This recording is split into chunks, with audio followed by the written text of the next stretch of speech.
Good morning and welcome to Viva Cafe con Leche. I am Dr. Lori Monaco with Align Yourself, Inc. I am a chiropractic physician. I am a life coach and speaker specializing in transformation and mindfulness practice. I'm a holistic healer, and I am known as the weight loss doc with my weight loss program and the badass Buddha. And I am coming to you from Southern Connecticut. Good morning. Good morning. Good morning. How is everybody today? I'm sorry. Here we go. Voice. I sound like a man. Who does? I do. I sound like a Okay, go ahead. Introduce yourself, my beautiful, beautiful co-host. Hola, hola, mi gente. I am La Margarita. I am a spiritual and creative healing life coach. I am an artist with my 2 series that I've been painting, one of each lately, My Power of Pussy and My Kick-Ass Bitch of Menopause. And I just love when I paint these women on canvas. I am your notary here in Tampa. Look me up on Google, and your wedding officiant. Seek me out. I am your storyteller, because everyone who gets me on the phone knows I better carve out 30 minutes or more, because I will be your storyteller in life, love, and sharing lots of laughter with you. So if you're in need of a life coach here in Tampa or in Connecticut, here we are. Dr. Lori, the badass Buddha, and La Margarita, your gladiator guru. You want to get it right? And even if you're not in Tampa or Connecticut, you can easily, because we're remote, so you could easily get in touch with us. Doesn't matter where you live, what country you live in, you can work with us. Yes. But speaking of, you haven't mentioned this in a while, but why don't you tell the viewers about like what you do as a wedding officiant and like what you're putting together, just not detailed, but just like, because let me tell you something about the gladiator guru. She is quite the visionary, and she's got some fantastic packages that she's putting together, which she'll be letting, she'll be releasing fairly soon. But she has such insight into, and the reason I'm mentioning is because we're going to be talking about domestic violence, which really is more specific to partnerships, right? So, and being a wedding officiant and also a coach, she combines those two to create something really wonderful for people that are getting married. So basically, just give, again, not details, but just a little bit. Well, I have the basic package where I show up and marry you. And then the second package would be where I developed a couples workbook. So I will offer my life coaching services prior to the wedding. I would meet with them as a couple and then each as individuals, because without the understanding, the true understanding, acceptance, and love of self, you cannot go into any unity and be the best you and give the best of you. So that would be that. The second package would be coaching sessions, the 3 of us, and then one-on-one. And then it's a lot of questioning about self. So the journal and the workbook is more about discovering self and making sure that you're going into this union wholeheartedly with no hesitations. And then the second part is the compromises we have to do when we become one with another, because everybody has to compromise. So we have to be open and susceptible in learning how and knowing when. And then I meet with them maybe once or twice after the wedding, like 3 months down the road, just checking in, making sure everything's okay, or if they need any additional life coaching as a group, as a team, or individually. So that's what I do. It's fabulous. And listen, this is so our conversation today and Thursday is going to be on in honor of domestic violence awareness for the month of October. And this is a subject that is really big because it affects so many people. And a lot of times it even affects people that you don't even know it's affecting because it's behind closed doors and you're not even aware that's happening until after the fact. And we're going to share some stories about that. And so what Gladiator Guru is offering with her packages is really great because it's getting people to really understand what they're walking into. And granted, there are plenty of partnerships that people that aren't married, and domestic violence occurs in those for sure. But it's, at least though, for those individuals stepping in, it's sort of like, I grew up in the Catholic religion, and Catholic religion has something called, I think it's called pre-Cana. And, you sit with when you decide that you want to get married in the Catholic religion, you have to, you set the time and the date up, and then you have to sit with the priest and go through couples counseling prior to. And what was interesting was that I asked the priest one day, I said to him, I was at a party and there was a priest there. We started talking about this. And I said, how is it that, you give advice and you've never been married before? Like how are you giving advice to married people? And he actually had a really good answer. He said, I've been doing this for so long now that I've heard so many things, and my experiences are through the people that I work with, that I'm counseling. And even not just counseling in that element of it, just being a counselor in general for all the years that you're a priest. So I thought that was pretty insightful. I think I was trying to be a little smart ass, and be like, well, how do you know? What do you know? You've never been married before, But he said he had a lot to bring to the table. So I thought that was beautiful. Before we get started, let's do some shout outs because we have a lot of people jumping on today. And I think that's great because this is a really fantastic topic. And we really want to emphasize that this is such an important topic that we want you to really share these videos. We want it today and Thursday's videos. So shout out to Doc LeConte, Dr. Karen Marie. I think she might have jumped out though. She said a quick hello. Shelly's on. Shelly Paris is on. We love you, Shelly. She says, listen to the way she greets us. Divine rising, beloved goddesses, looking glorious. Thank you, Shelly. Fantastic. Michelle Houston. Good morning, Michelle. Michelle's one of our biggest fans. She's always on, very dedicated. How about on your end? I'm still unable to begin a watch party. Isn't that weird? I can't do one on my end either. It's very upsetting. I'm on Viva. It's not letting me do it from Viva. And I don't understand why it doesn't even just automatically comes on the people who's friends with them on Facebook.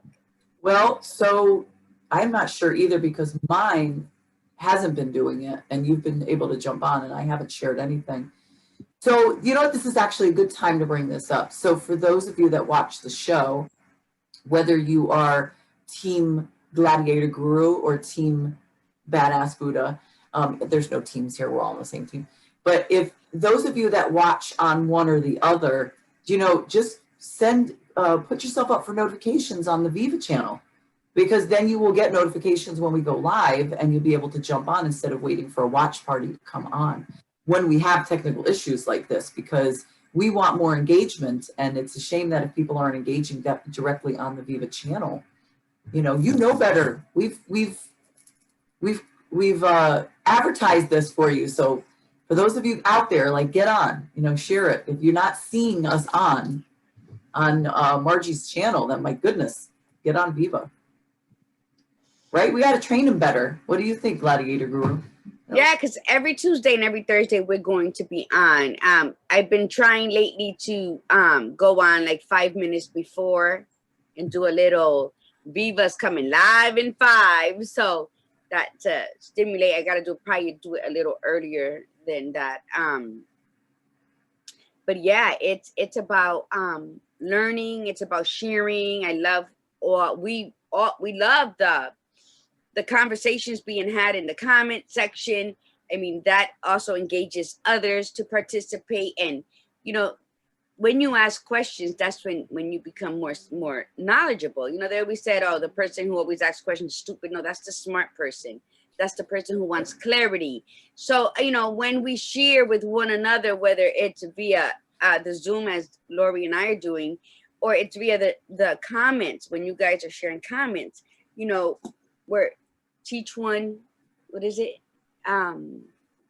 Teach one, rise one, whatever the thing is, you know what I mean.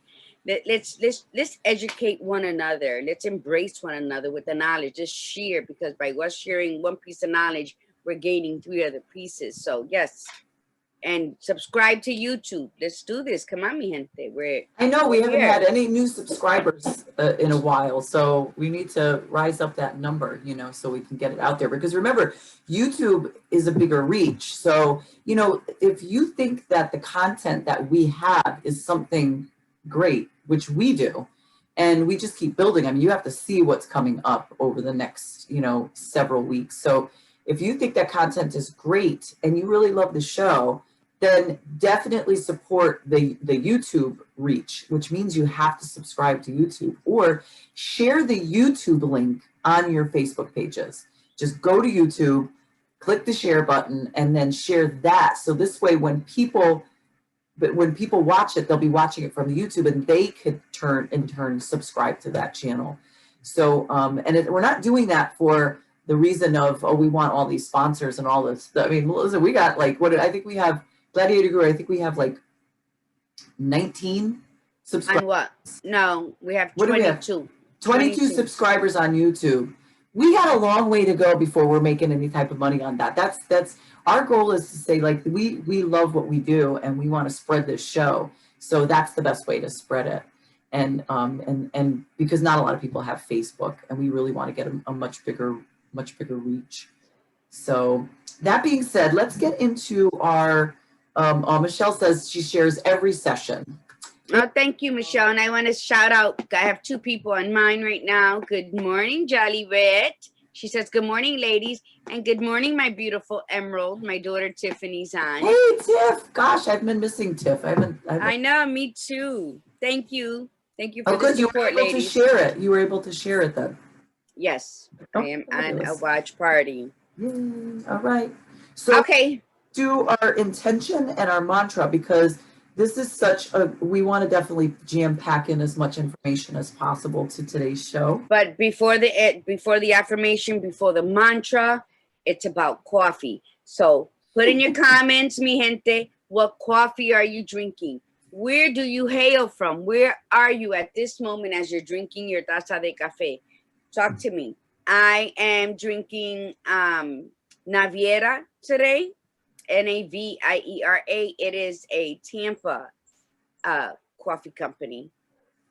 I think they switched hands while I was gone, because there is a distinct difference in the taste. Anyway, so interesting. Here's my taza de café. It's right here. Hola. Buenos días. Good morning. Namaste, mi gente. Love your coffee. Let that coffee just, the warmth, just caress the palate of your tongue and feel it. Does anybody feel that? Like the first cup of coffee in the morning when it's all quiet in the house? Because I love my coffee hot, hot, hot. And I actually feel it as it's traveling down. It's like, whoo.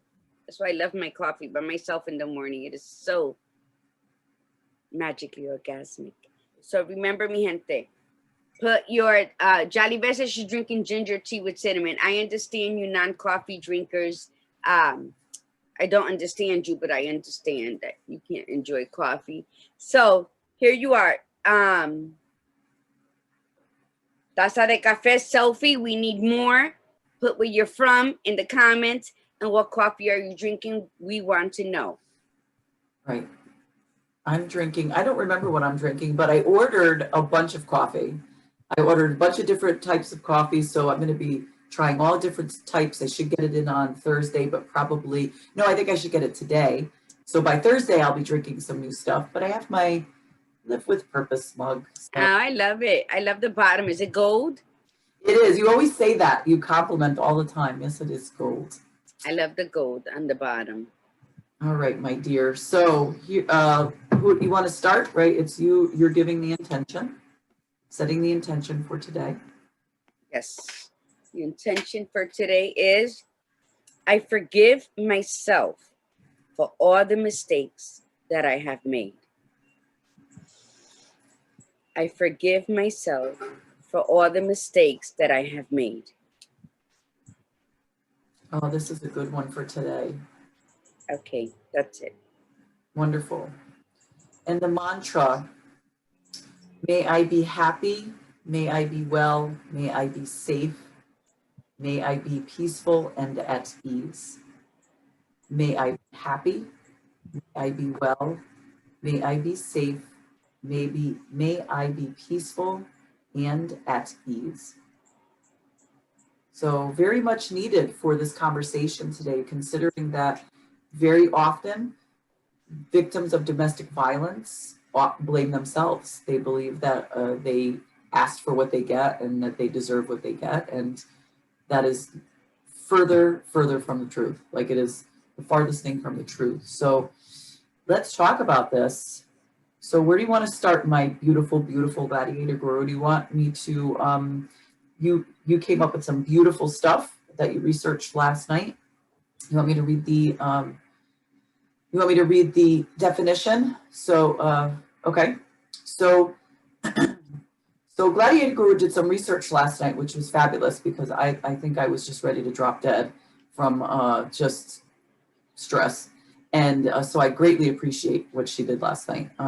So domestic violence, also referred to as intimate partner violence, IPV for short, dating abuse or relationship abuse, is a pattern of behavior used by one partner to maintain power and control over another partner in an intimate relationship. Domestic violence doesn't discriminate. People of any race, age, gender, sexuality, religion, education level, or economic status can be a victim or perpetrator of domestic violence. That includes behaviors that physically harm, intimidate, manipulate, or control a partner, or otherwise force them to behave in ways that they don't want to, including through physical violence, threats, emotional abuse, or financial control. Multiple forms of abuse are usually present at the same time in abusive situations, and it's essential to understand how these behaviors interact so that you know what to look for. So that was very fantastic and very thorough, right? Because most people, I think, when they think of domestic violence, it's the physical piece. We were talking about this yesterday when we had our meeting, prepping for the show. And most people, and even I think within the laws, like if you're calling the law enforcement or even within social services realms, it's the physical piece that's like they want to see the bruises. But domestic violence is much greater than that in the sense that it also includes emotional and mental abuse. And those are scars that you can't see. And, I was thinking about this morning, Gladiator Guru, I was in the shower, that we need to have a whole you think about me when you're in the shower? I think about you in the shower, yes. And I'm glad you caught that. I think that would be a whole nother show that we need to have, is just talking about the abuse that you can't see, right? The scars that you can't see. So we'll talk more about emotional and mental abuse. We're going to talk about it today, but we need to talk specifically about the idea of domestic violence in general. So go ahead. I've been talking like crazy, so go for it. No, and I discovered I pulled something up, and I think it was, what is the protocol for a battered woman, right? You call the cops, you reach out to a friend, or and what I discovered was, it was womenlaw.org, that right there, the protocol is, it differs from state to state. There's no federal, okay, this is what happened, so this is what happens. Right. And that's the sad part. That is not only sad, but it's also actually scary. Yes, it's more dangerous that way. Yes, and then I read how 1 in 3 women are killed every day in our nation from domestic violence. That's what I researched yesterday. I don't know if I put it on the paper, but yeah, it's very sad. And I also read how it's 1.5 million high school teenagers that are abused by their partner every day.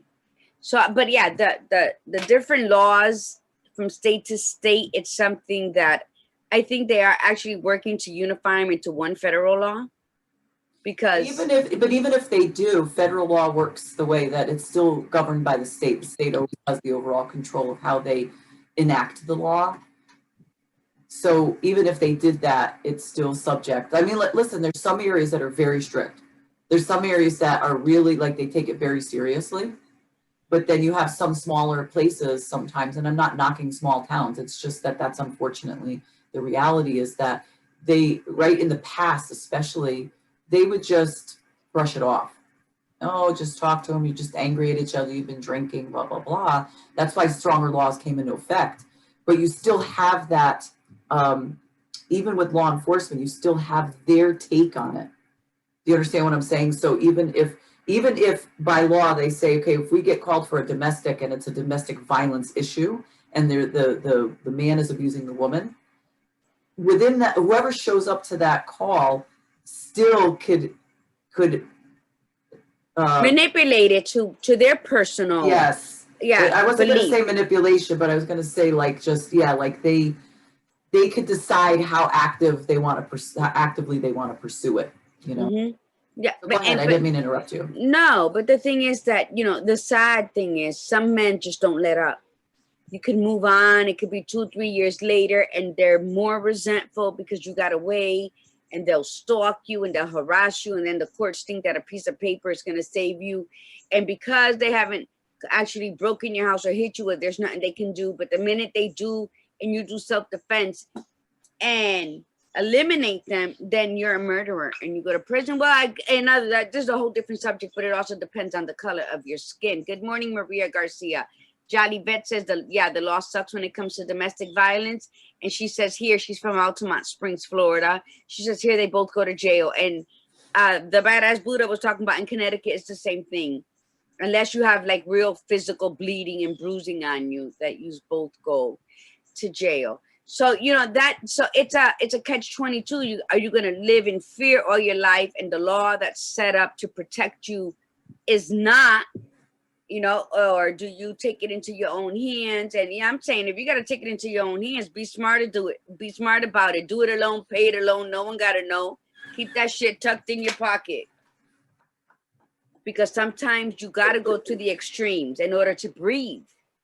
That's why some women just stay. They'd rather just get beat than to be suffocated by looking over your shoulder, then popping up like slut magic everywhere, every corner you turn. So it's. And we're going to talk about that. We're going to talk about why that is, why the cycle keeps happening. So what's going through the victim's head.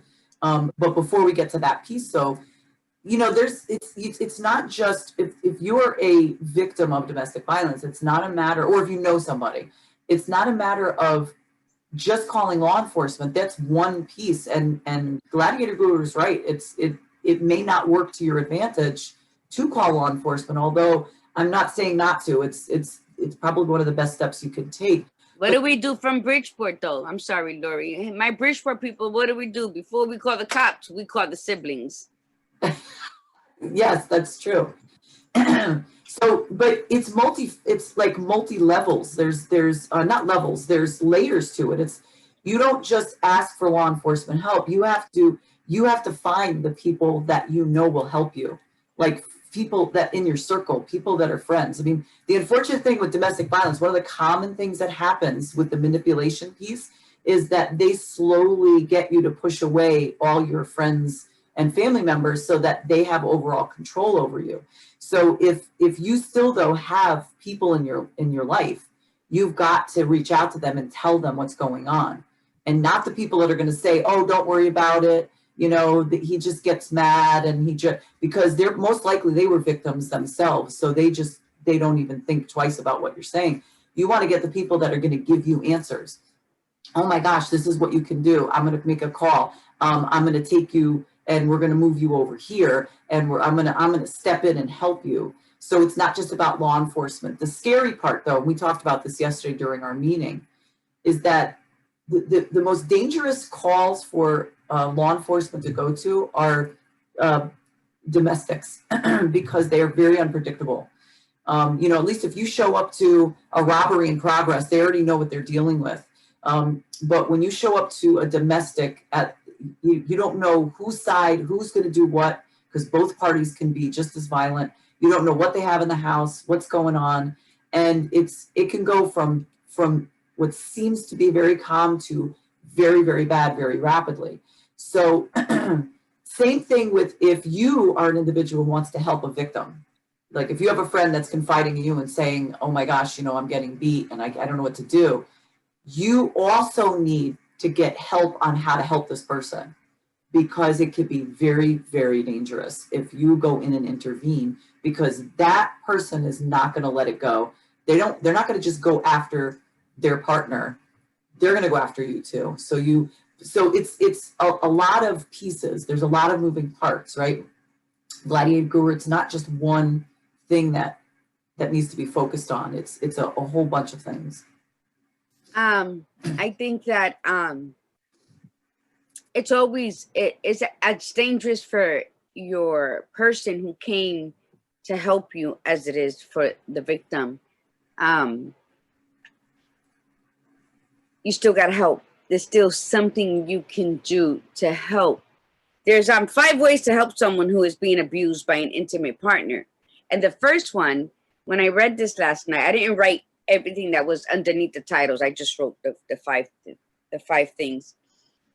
The very first one in bold letters was, do not judge them. Because we come from a place, and I know I come from that place. I come from a place where you cannot be weak and pathetic around me. My walk through Spain helped me leave all of that there. So I'm better at it. I'm better at crying. I'm better at embracing the emotion to cry. So please don't judge me as I speak of this, but don't judge them. And we are, if we've never been a victim of domestic violence, but we've witnessed it, and there were ways how we interjected, and, you know, I was that Captain Saberho several times for other people where I would just find out at 2, 3 o'clock in the morning, and I'm showing up with my bat talking about, let's go. So I was that person. I'll probably continue to be that person because that's just my nature. It's not meddling, but I know if someone I love is in trouble, they know to call me because they know I'm going to show up, and they know I'm going to extract them from wherever they're at, because it's happened many times in my past. So you do not judge them. 2 is ask them what kind of help they would like for you to provide, because again, That's we perfect. feel that because we're not victims of it, that we would never be weak like that we just want to jump in and handle it for them or tell them how they should do it. And we can't. We have to ask them what kind of help they would like for us to provide, whether it's calling the authorities, whether it's finding them a domestic violence shelter, or finding people who can maneuver them into a safe house. I mean, it has to be their choice. Because remember, they already stepped out of their comfort zone and they faced their fear by asking you, can you please help me? So now you can't just assume that it's going to be your way. 3, know your limits. Know what your limit is. It's like just when you're just listening to someone vent as a sounding board, not as an expert psychologist or psychiatrist who's going to feed them all this righteous information. Know what your limits are. So you have to stay. Don't move until they ask. And that's very hard when it's somebody you love, or when it's somebody you know that you can help them. That's so hard for a person like me that I'm quick into action. To just sit there in my hands, I feel like I'm going mute, like I can't speak. 4, offer to provide practical support that will promote their safety. That's the operative word, their safety, not what you know that can help them.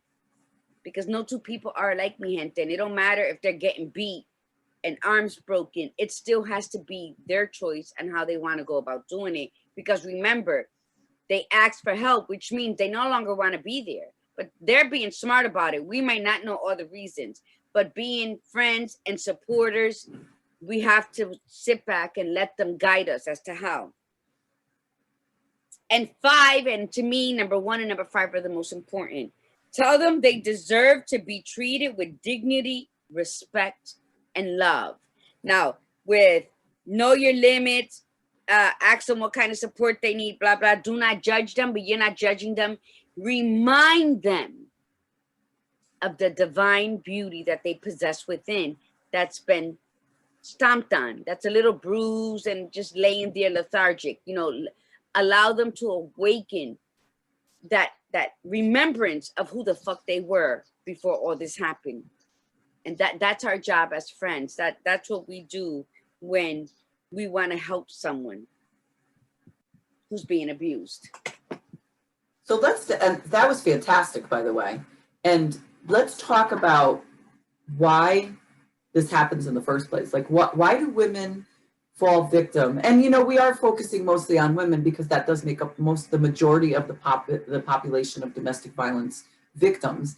However, we do know that men, it can be turned. It definitely can be turned. So please don't think that if you are a male watching, because I know Frank was on, if you're a man watching, it's not like we're not saying that men aren't abused. It's just that we're focusing a little bit more on the females because that's usually the most common. So why do people fall victim to domestic violence? What is let's talk a little bit about that for the next several minutes, and then we'll talk about why women stay, like what holds people back. Because it's easy for people who have never been abused, who have never been a part of that. Like Gladiator Guru was saying that, it's the judgment piece. If you find out that somebody's getting abused, you're like, if you've never been abused, you're like, how the hell would anybody put up with that? I would never put up with that.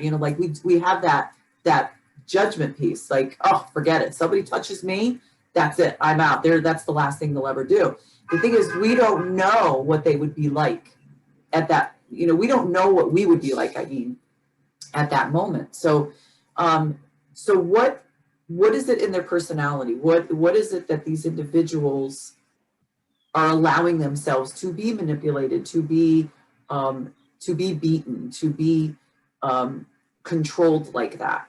So let's talk about that piece. What do you think, buddy? I think because it doesn't start off like that. I think it's such a mind fuck, it's a manipulation where they start off so amorous and attentive, and all their time they want to spend it with you. The encouragement of, oh, you want to write that book, then don't work, I'll take care of the bills. And you're thinking, oh my God, they love me, they believe in me so much, when it's really just a controlling thing that's where the isolation begins in a lot of ways. And it is that I have you, I believe in you, no matter what you need, I got you. So they keep drilling that into them while buying them gifts, while showering them with love and hugs and all of these things. And before they realize what's going on, they're trapped. Now they're second guessing. Wait, was that abusive? Was he just, And I think that before, it takes a minute before we realize what's going on because of the manipulation, and then we don't want to seem stupid, or we get shameful that we allowed this to happen. And so, a lot of the people I spoke with, it's just that, well, he wasn't like that the first 1 or 2 years of our marriage. And right in the first and second year of marriage, right when everything should be flowing and everybody's comfortable with one another, they've learned one another, they fart in front of each other, that's where you start enjoying your relationship. But an abuser, that's when he starts putting their foot down and caging you, in other words. Because now they work like it's a job for them. They've isolated you from your family. Yes. You chose them over your family, so they really don't want nothing to do with you because you don't want to listen. So when the abuse starts, you have no one to call.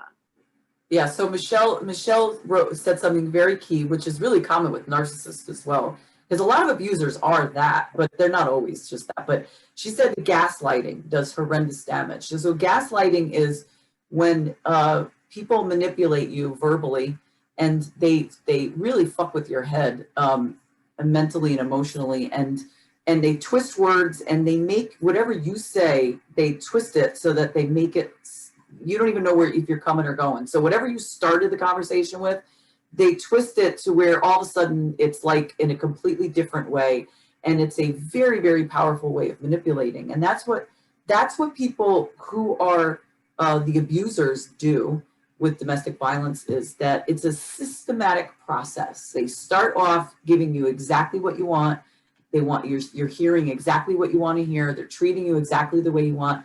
And then little by little, and sometimes not even, sometimes it's not 1 to 2 years. Sometimes it's within weeks of being in a relationship, they start becoming more aggressive, and then they pull back, and then they become aggressive and they pull back. And it really fucks with the person's head, because we start to think, well, okay, what was that? Well, maybe he's doing that because he cares so much about me. Like he just wants to be with me so badly. That's why he's always calling me. That's why he's like wondering where I am and showing up at my door. And we sometimes think of, and that just comes from our own low self-worth sometimes, or insecurities, where we mistaken that type of behavior for love and affection and attention, when we need to call it what it is. It's obsession. It's that's not okay for people to just show up on your door. That's not okay for people to call you and blow out your phone all the time. That's not okay for them to ask where you're going all the time, and what are you doing, and why aren't you home yet, and blah, blah, blah.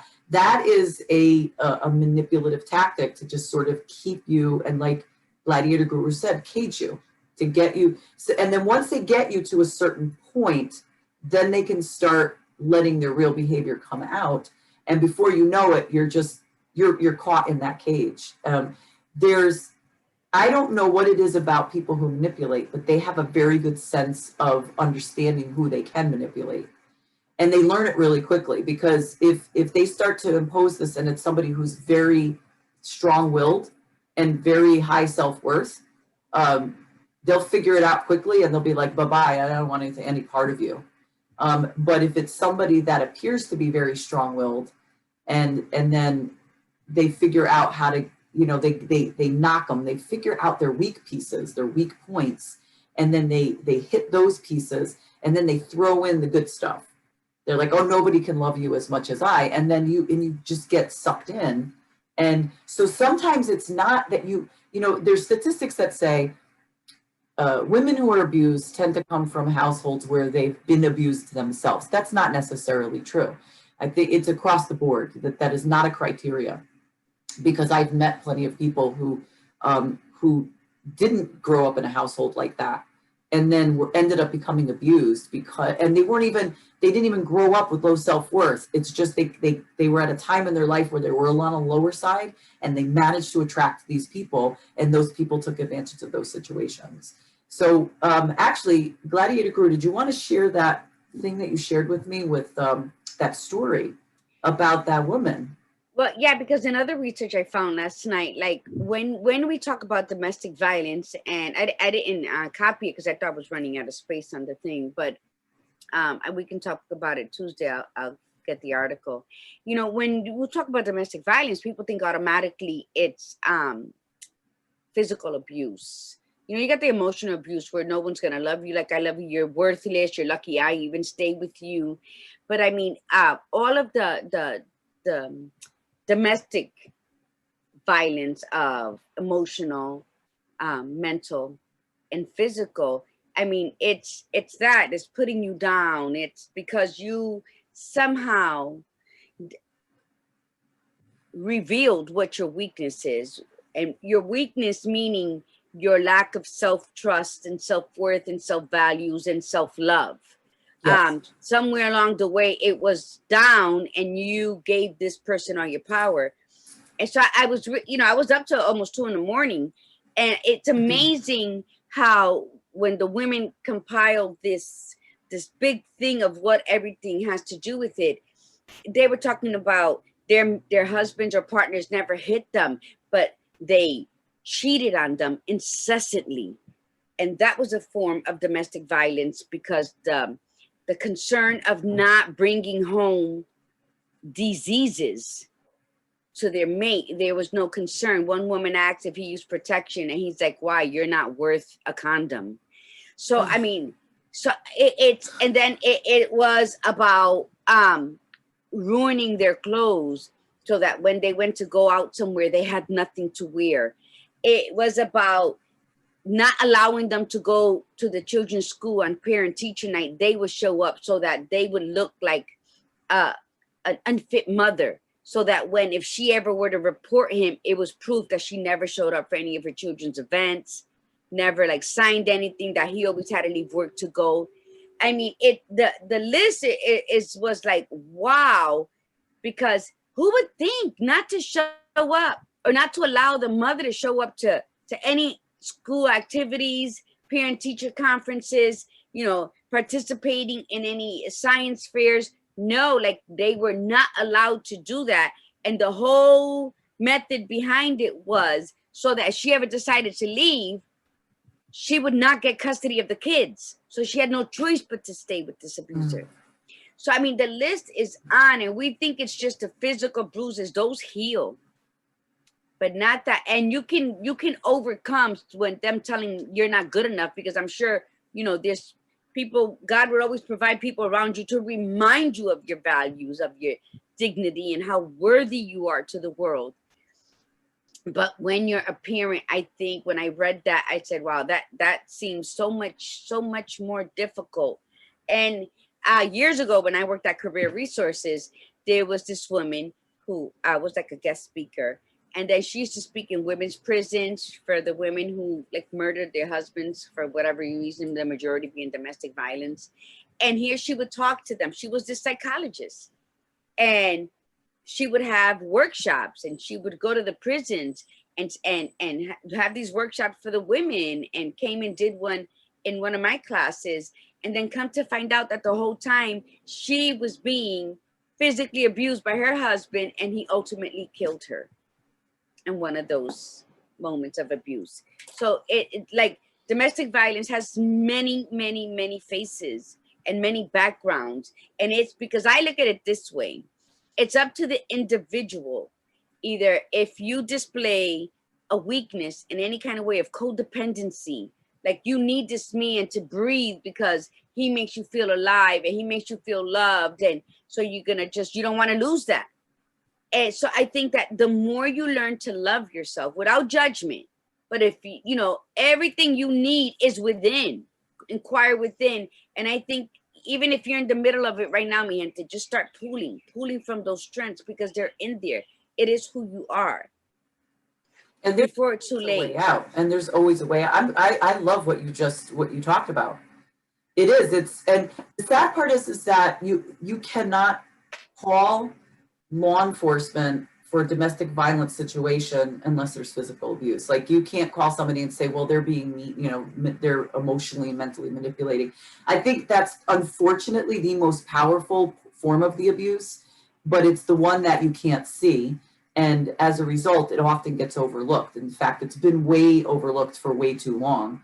But it's all of it. These are all pieces of it. And the financial piece, that you feel like, I can't leave this person because I am financially connected to this person. Let's put it this way.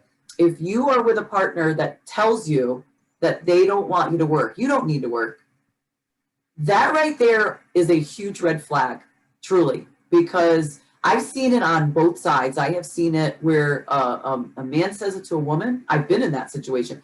I've also seen where a woman says it to a man.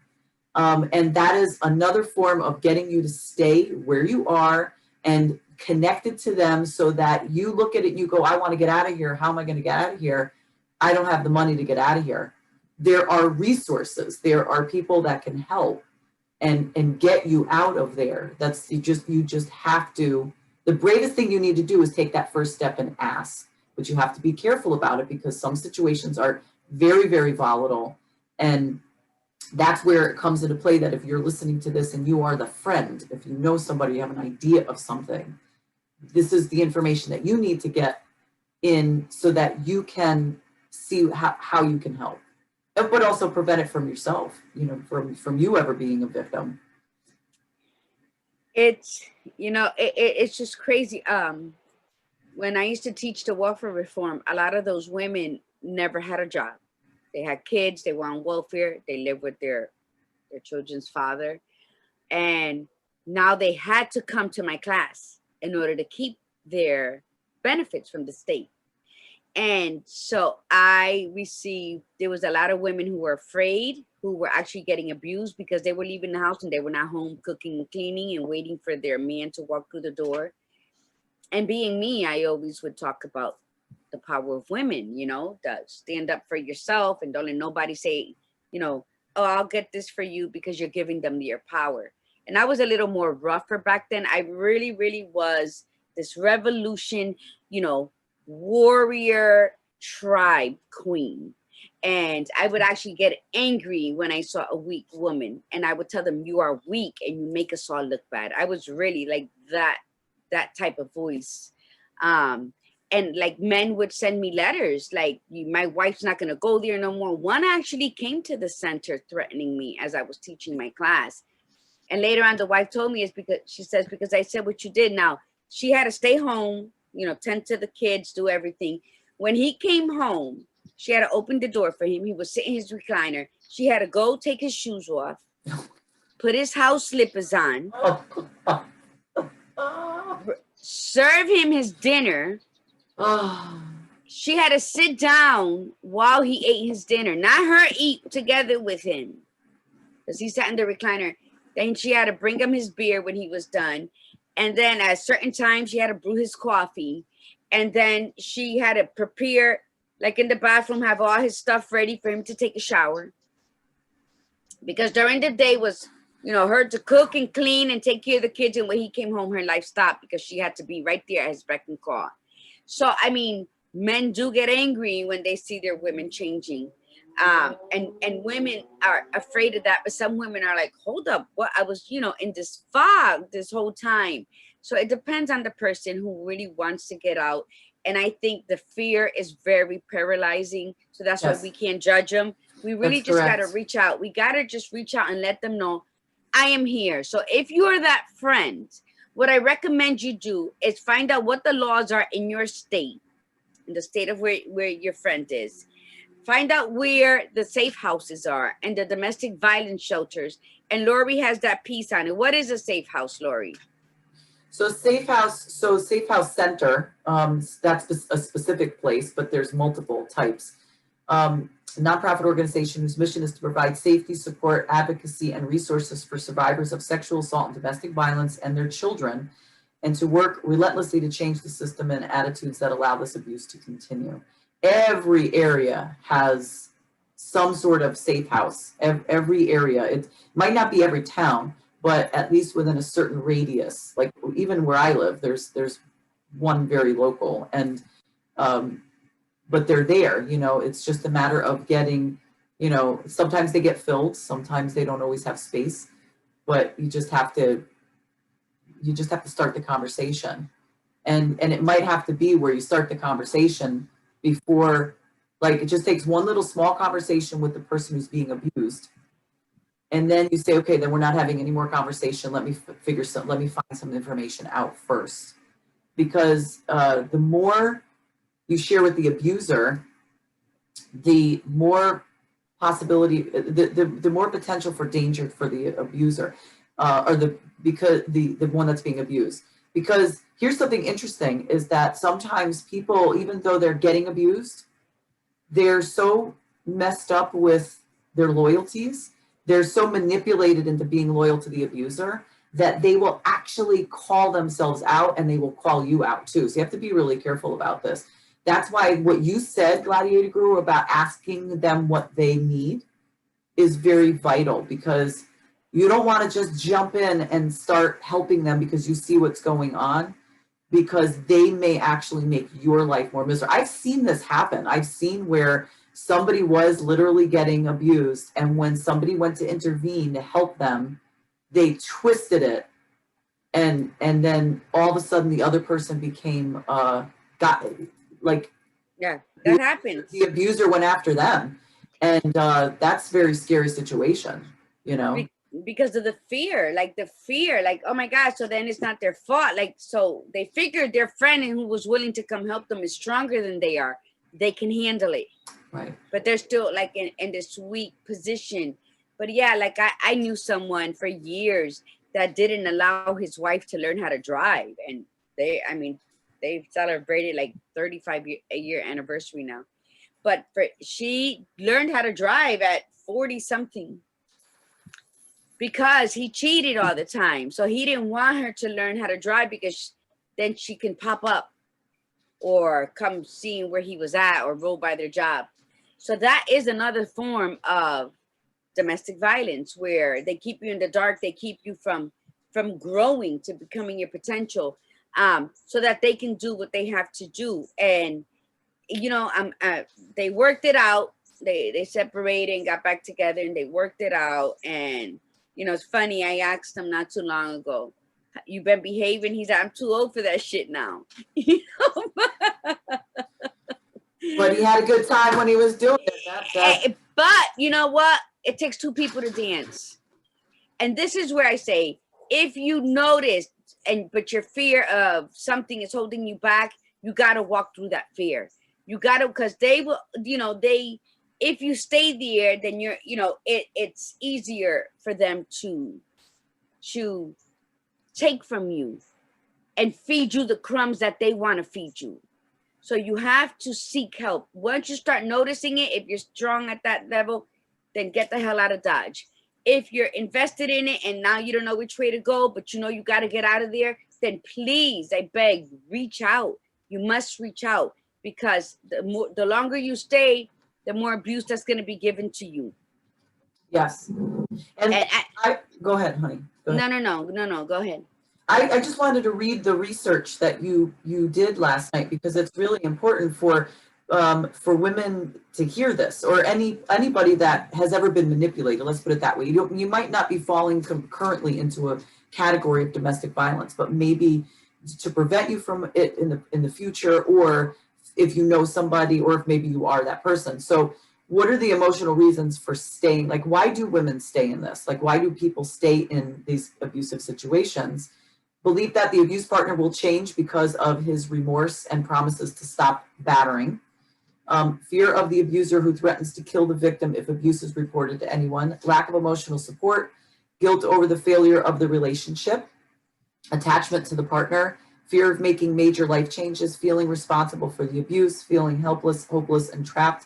Belief that she is the only one who can help the abuser with his problems. Captain Save-A-Ho, there you go. Situational reasons for staying.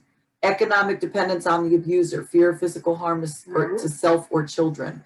Fear of emotional damage to the children over the loss of a parent, even if the parent is abusive. Fear of losing custody of the children because the abuser threatens to take the children if the victim tries to leave. Lack of job skills, social isolation, and lack of support because abuser is often the victim's only support system. Belief that law enforcement will not take her seriously. Lack of information regarding domestic violence resources, lack of alternative housing, and culture or religious constraints. That was fantastic. That was a great list of stuff that you found. And the saddest part is when we deflect from our strengths and pour it all into an abuser by hoping that, well, they may change. They may see that I've stood here, through all this abuse because I love them. And that, Nancy says the only way the cops get involved is if there's a restraining order against them. Good morning, Nancy. Good morning, Janine. Good morning, Luis Molina Bierzo from Spain. And Nicole Forte, Natalie, my beautiful baby. Hello. And my son-in-law. I love when our Janice Torres is on. Hi, Janice. And so I know we're having short time, so I just wanted to read something real quick. It was a poem that I read at the beginning of every class I taught, and my classes were 4 weeks long. I read it at the beginning of every class, and right before the end of it, I handed them a copy. And the poem is called "I Got Flowers Today." It wasn't my birthday or any other special day. We had our first argument last night, and he said a lot of cruel things that really hurt. I know that he is sorry and didn't mean to say the things he said because he sent me flowers today. I got flowers today. It wasn't our anniversary or any other special day. Last night he threw me into a wall and I started to choke me. It seemed like a nightmare. I couldn't believe it was real. I woke up this morning sore and bruised all over. I know he must be sorry because he sent me flowers today. I got flowers today, and it wasn't Valentine's Day or any other special day. Last night he beat me and threatened to kill me. Makeup and long sleeves didn't hide the cuts and bruises this time. I couldn't go to work because I didn't want anyone to know, but I know he is sorry because he sent me flowers today. I got flowers today, and it wasn't Mother's Day or any other special day. Last night he beat me again. It was worse than all of the other times. If I leave him, what will I do? How will I take care of the kids? What about money? I'm afraid of him, but I'm too scared and dependent to leave him. But he must be sorry because I got flowers today. I got flowers today. Today was a special day. It was the day of my funeral. Last night he killed me. If only I would have gathered the courage and strength to leave him. I could have received help from the women's shelter, but I didn't ask for help. So I got flowers today for the last time. That was Paulette Kelly, and this was written in 1992. Oh my God, you got me teary. That's awful. And I knew you were going to end it that way too. That's it, and it summarizes it so beautifully. That's exactly what it's like. And it's awful. Oh, goodness. All right. Thank you for that. That was beautiful. And so you know what? The only thing I'm going to complain about today with the conversation, not the conversation at all. There were not that many people on today, and this was a really, really important thing to talk about. So for those of you that are watching this and it's not live, that's okay. We're glad you're here. But this needs to be shared. This isn't a vanity thing or an ego thing that we want it shared because it's, we want people to see what we do. We've had some really important information. The comments that were listed, Shelly, Michelle, they listed some really great stuff. On your end, the viewers listed some great stuff. We need this information shared because people need to see this, okay? They need to see it. So, oh goodness, I'm still crying. So it's sad. It's sad. Yes, And it is. Yeah. Nancy said she can't share too much about because her daughter is a victim of domestic violence. Well, Nancy, thank you so much for being bold and sharing it. Because when we do that, it's like we relieve certain pressures from within, and then our mind is a bit clearer to focus on how to assist without causing any more damage or any more harm. So thank you for sharing. And Maria del Pilar says, That's from Peru. Peru's in the house on your end, and I got Spain in the house on my end. She says, I'm here listening, good topic. Michelle says she's already shared it. Yeah, so this is really great. So this was part one of the conversation, and part two on Thursday is going to be a little bit more special than we usually do. We usually only have one guest. We actually have two guests. Both of them are going to share their story. So we have Lillian Maldonado. Lillian's been a guest before, and she is the founder and tri-host of Usa Tu Corona. And so she'll talk a little bit about that too. We'll have a little bit of mention about that.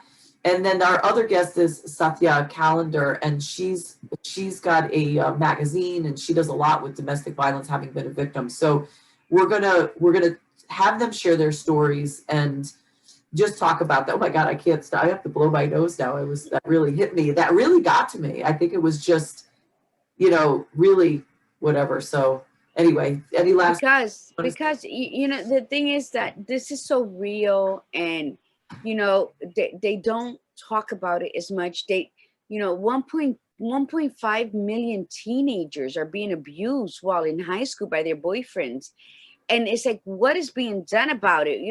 If you're a parent of one of those children, let's start a support group. I mean, we need this. What do they say? The squeaky wheel.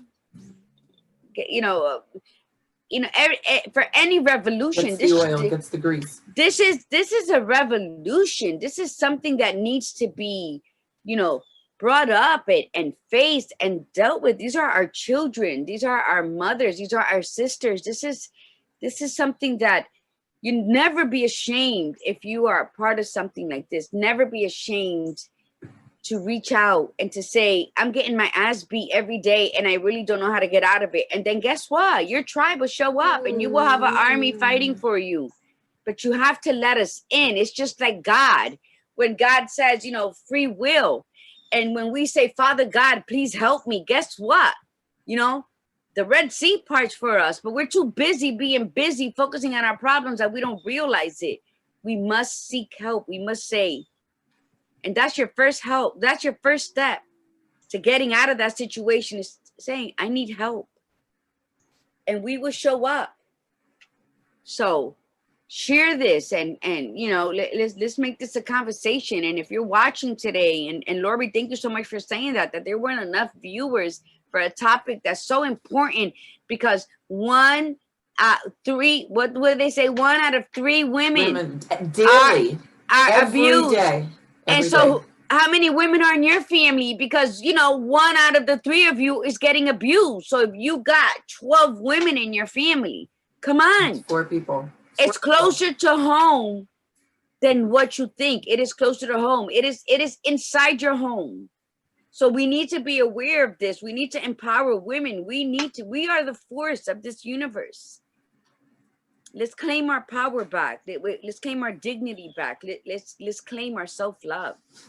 So sign in Thursday. Thursday, we're going to have 2 guests speaking about their experiences, and let's share. This is, all the stupid memes we share, all the Trump memes that we're sharing, all the TikTok videos, share something that's going to save a life.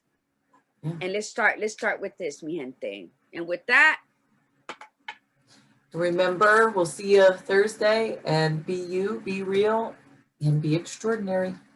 Yes, mi gente. And especially today with this topic, because I get angry. And I was trying all through the whole thing not to, but those who know me know how I feel about this. Breathe in the beauty and breathe out the bullshit. Namaste, mi gente. Namaste. We'll see you Thursday. Bye, everybody. Bye-bye.